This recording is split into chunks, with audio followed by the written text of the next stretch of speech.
আহুয়াল গফুরুল ওয়াদুদ, আর তিনি অত্যন্ত ক্ষমাশীল এবং তিনি অত্যন্ত প্রেমময়।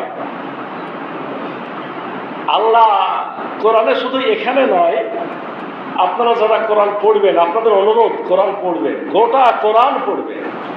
আসলে কোরআনের দাওয়াত দুনিয়াতে পেশ করার জন্যেই ইসলাম এসেছে। মূলত কোরআনের দাওয়াতটাই পৌঁছাতে হবে।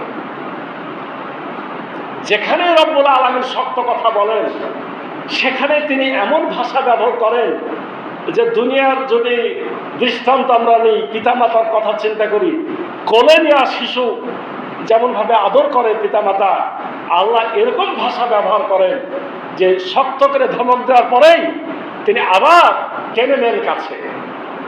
যেমন দেখেন, এর আগে আল্লাহ বললেন যে আল্লাহর ধরা খুবই শক্ত, তারপরে তিনি আবার বলছেন যে যারা তওবা করেনি তাদের জন্য জাহান্নাম।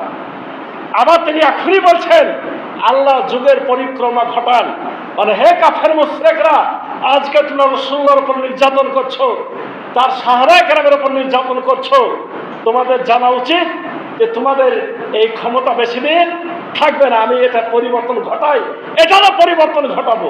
এই কথা বলার পরে আল্লাহ আবার বলছেন আল্লাহ কিন্তু ক্ষমাশীল, আল্লাহ কিন্তু প্রেমময়।